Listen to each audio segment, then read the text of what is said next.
Have you ever wanted to meet one of your heroes? Well, come with me. I want you to meet one of mine. All right, are you ready? Close your eyes. Come with me.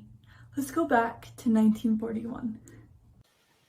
You're in Russia now, but Russia isn't quite as pretty as it once was. You see soldiers marching up and down the streets, courtesy of Joseph Stalin, the tyrannical leader of your country. Everyone is living in fear and everyone is living in danger. The war that has been raging for almost 3 years now is beginning to hit its peak, and there are millions upon millions of people dead already. Even friends and family, they're now gone. And you see the people around you grieving for their lost loved ones, their brothers, their fathers, their sisters, their mothers, their daughters, their sons.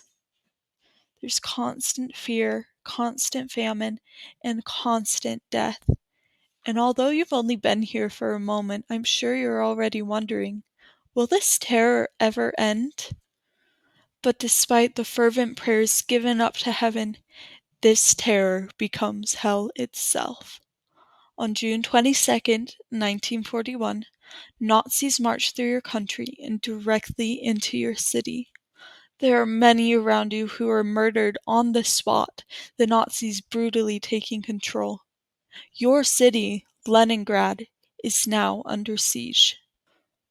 Bodies line the streets, and the Nazis now have complete control of everything, but no one is strong enough to fight back. The people who are left are walking corpses with just enough of a heartbeat to not be dead. And now, even walking down the streets is dangerous. The level of insanity in the city has gone up so high that those who have the strength to stand will hunt you, taking your flesh for food. The rest of the world doesn't know what's happening.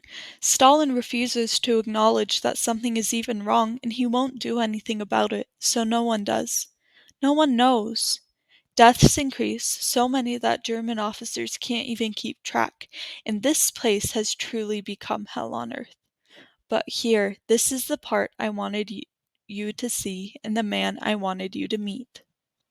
This man stands like a pillar of hope for the city.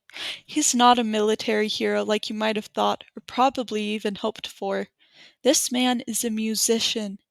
Living his life through both world wars, Dmitri Shostakovich is considered one of the greatest musicians of all time, but especially in this dire time of need, he was one to help liberate his city, the city of the dead.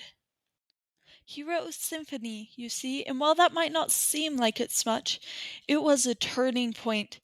It was a cry for freedom. It was a call for liberty.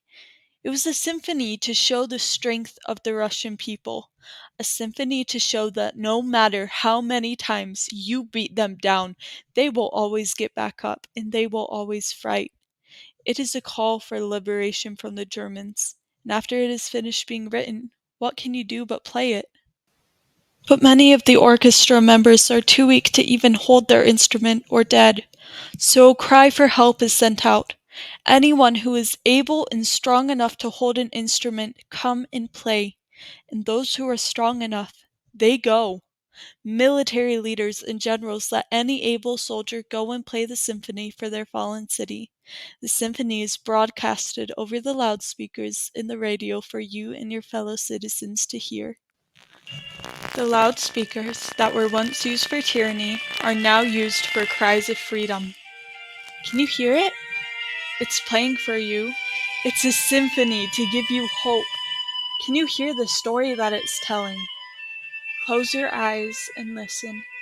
If you are a Russian, this symphony reminds you who you are. You are a nation that is repeatedly beaten down and rebuilt. You are strong. If you are a Nazi listening to this, you know you have not won and you will not win. You can take everything from the Russian people except who they are.